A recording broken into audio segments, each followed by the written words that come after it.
Well, hello again. It's another pre-brief looking ahead to another England game. And yeah, there have been times in this tournament where we didn't necessarily think we would still be doing England pre-briefs in the last week. It's fantastic that we are looking ahead to another semi-final. Stuart Pearce, the England legend alongside me, it's a fantastic achievement for England to be in a third semi-final in the space of 6 years when you consider that they'd only won 6 knockout games in the 50 years before Gareth Southgate came in. Well, I think all the hot air about Gareth, when you strip it all down and look at the achievements, like you've just mentioned, the semi-finals, the final, all packed into an 8-year cycle is quite an achievement. It really is. And we're hoping, we get 2 more victories tagged onto that as well. And we go all the way for a bit of silverware, because if we do pick silverware up come Sunday night, Jim, this is going to look, as a tenure for a manager, absolutely exemplary. Absolutely, particularly within the context of what had preceded it. We're going to get to a final if it's going to happen by beating the Dutch, something that you were part of back in 1996. Special memories for you. Yeah, it certainly was. It was the best England performance I've ever been involved in my 78 games. Everything just come together on the day. I think we went into the game, it was the last group game. We went into the game having already qualified, I think, on 4 points. And we played with gay abandon, really, and we had great leaders right through the team, everyone playing on form, and a Wembley that was bouncing like I've never seen it before. So let's start by looking ahead to this game by doing what we always do and trying to work out what the team is likely to be. So, no injuries as far as we're aware. Mark Gahey's available after suspension. So Gareth has something to think about there. You would imagine that after the improvements that we saw in that game against the Swiss, that it is going to be the same shape. There doesn't appear to be any point at all in going back to a back 4 now.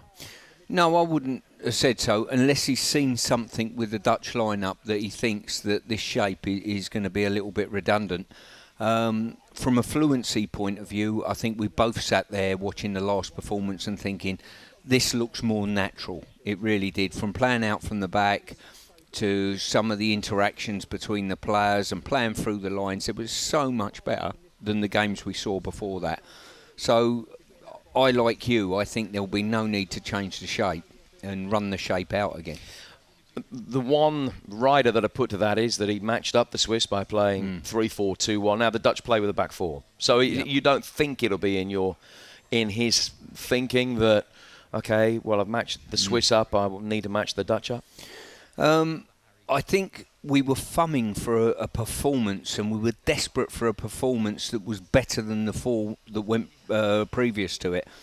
And I think we got that in some ways. Yes, we're still looking for a slightly better performance, but to go back to a 4 at this stage, I'm not sure I'd do that, if I'm being honest with you. The beauty of it is the personnel that we've got available on the pitch at any given time can flip to a 4 in game time. So I don't think that's too much of a problem. Let's start at the front end of the team today. We normally start at the defenders and work forward. Let's start at the front. Harry Kane has got a fantastic record in matches against top 10 opposition. He's scored in 6 goals in 6 games against top 10 opposition playing in tournaments, which is a fantastic record. He's not in fantastic form. It looks as though he isn't 100% fit. He's played 56 games for club and country this season. We know that he was carrying a back problem at the back end of the season for Bayern. Do you think Gareth will start him? Would you start him if you were picking the team? I think with what's gone before it, the answer to the question is he'll start, in my opinion. If it was me and I've got a trust and an interaction with my captain, and he obviously would be my captain, I think the answer is yes, I would start him. But because his form has not been so good, I think he's in a fragile position that as the game goes on, if the form isn't there, I think at this stage, Gareth's got to make an early substitution and put somebody else on. I mean, Ivan Toney looks like the go-to replacement at the moment. I would want Ivan Toney on the pitch if I thought we were going anywhere near penalties, for sure. But the answer is, I think he'll start. I would start him, but I think the tolerance of the performance is running thin slightly. Hindsight, of course, is a wonderful thing. And when it comes down to it, England won the game against the Swiss.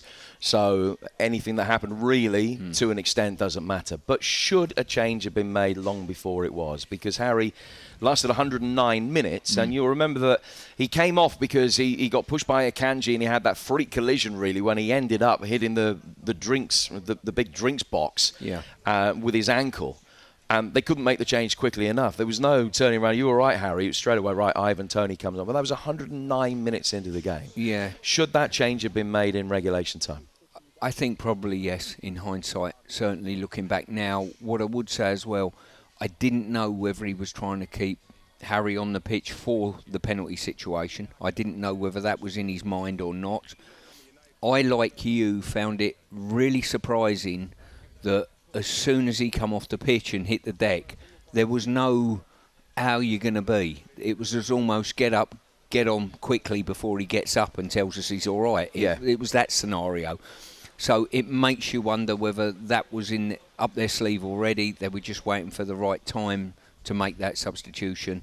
I think because Harry's performances have not been as good as we would have liked, I certainly think earlier substitutions will be in order, depending on the state of the game, obviously. I mean, there was a cry for early substitutions when the game was 0-0. And I can tell you now, when you've worked all week to prep your team for a game and you're 0-0 and you're still in the game, you're loath to make changes at times. It's a bold shout to actually make changes then. What did you think of the way that Bellingham and Foden combined as inside forwards in behind Harry Kane? Were you happy with that? Were you happy with the fluency that they showed? Were they making enough third-man runs past Harry Kane for you? And how would it change the dynamic if Toney was playing ahead of those two rather than Harry? Well, firstly, the dynamic of the two of them, I think, personally, that they enjoy coming to receive the ball rather than go beyond strikers and get with strikers. So I think there was too many occasions where Saka done brilliantly. He was by far our most effective player, attack-minded player anyway, on the right-hand side. He delivered balls into the box, and if you took a Polaroid still of what's in the box at the time, there wasn't enough players in that critical area. So I think there is an onus on the likes of Foden and Bellingham to arrive in the box. I think the pair of them quite enjoyed dropping deep to help link play, or drop slightly deeper to link play. The key to what they've got to do, and I quite like what they did, they overloaded areas of the pitch. So they didn't just stay in a number 10 slot. They might air across to the left-hand side, the pair of them together on occasion, and overload that area, which isn't a bad tactical approach to have as well. But what they've got to do, if one of them drops deep at all, the other one's got to be patient and hold his position beyond the midfield of the Dutch, because that's where they'll hurt them. And then from there, they've got to burst the gut to get in the box. If they think that ball's going out wide, they've got to get in the box. And if you want to convince her, all you've got to do is show Bellingham his goal in the first game. So there was a stage in the last 12 minutes of normal time. England made the triple change immediately after going behind. And one of the changes was the withdrawal of Kobbie Mainoo. And Eza came on. And so he played as one of the inside forwards, eventually played as one of the inside forwards, and Jude Bellingham was deeper alongside Declan Rice. Now, that's something that a lot of fans have been calling for as well, for Jude to play in that deeper role with two forwards or two inside forwards ahead and a striker.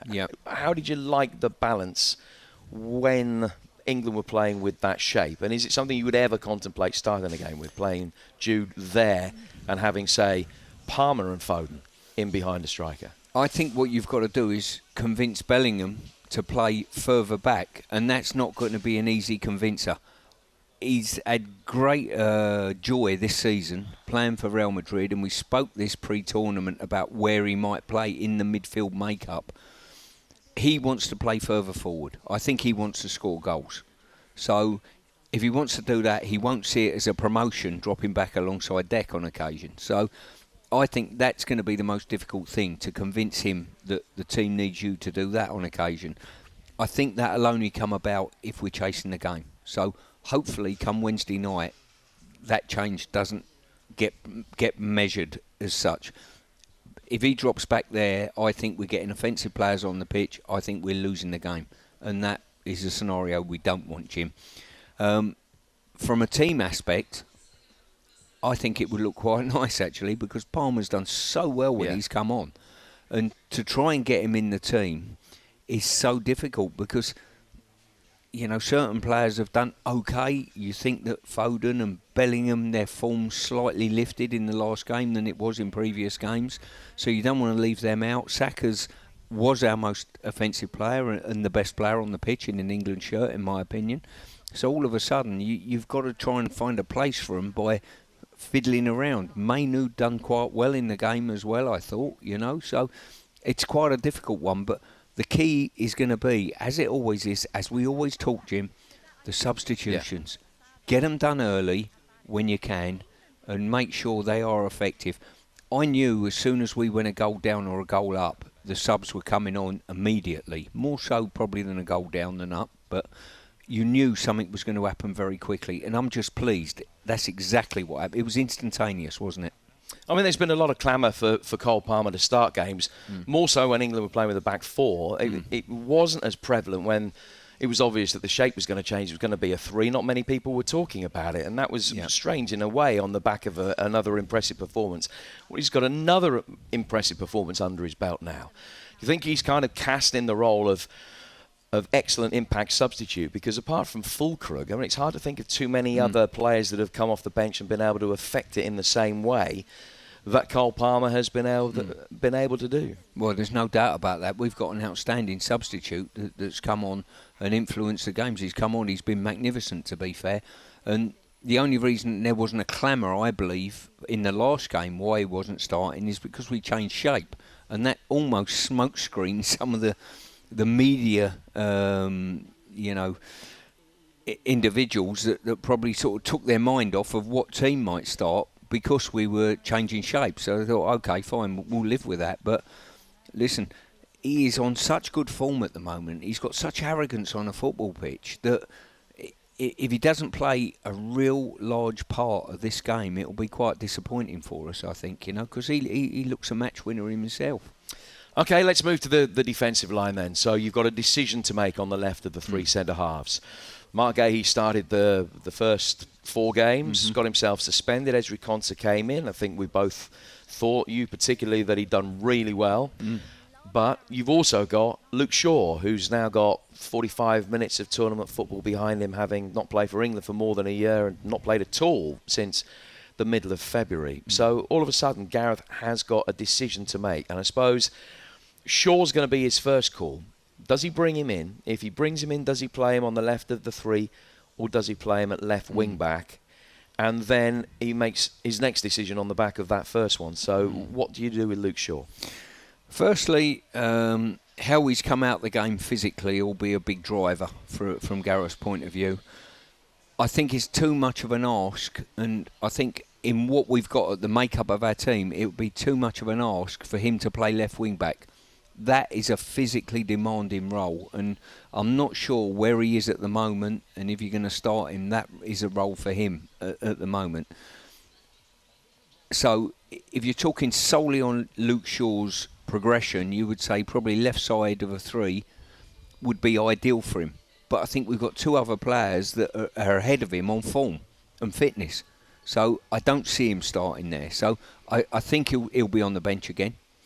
He might be an option, the state of game option. If we go to a 4, he might be utilised as a substitute from that to be the left back. I was just delighted that he got on and got some football under his belt, and he's come out of it, so we think, OK, and ready to roll again. I don't think he'll start. I'll be astounded if he does. I'll be even more astounded if he plays left wing back because of the physical aspects of that.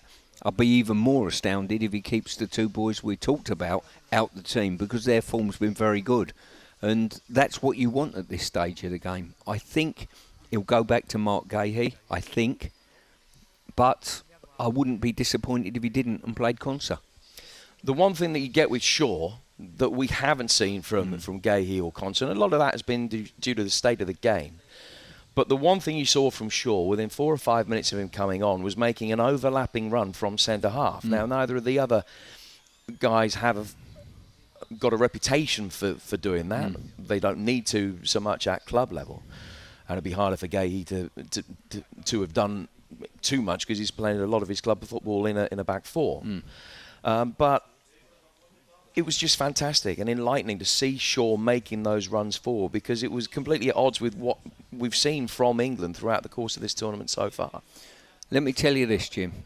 It's in our genes as fullbacks. You know what I mean? We're born with something like that in us that says, if we're going to play like I did years ago, like Luke has now, and you're going to step inside one and play one of the 3 centre halves, you naturally are quite comfortable in going in wide areas and defending. You're also natural to step in midfield and carry on your run to these overlapping scenarios, which makes 3 at the back so much better when you play it with 2 fullbacks either side. You know, I remember playing alongside, I think, Gary Neville, and the pair of us are happy to defend out wide, and I think certainly from our point of view, Terry Venables saw the system much better with fullbacks there. Luke Shaw, there's been a clamour for him to play, certainly from myself, and I'm going back months now, not just now. I hope he plays a part in the game, I really do, because it's more fitness if we win the game for the final. Then Gareth's got a real judgment to make on that. We look a better side and more balanced side when he's in the team, no doubt in my mind. Certainly going forward.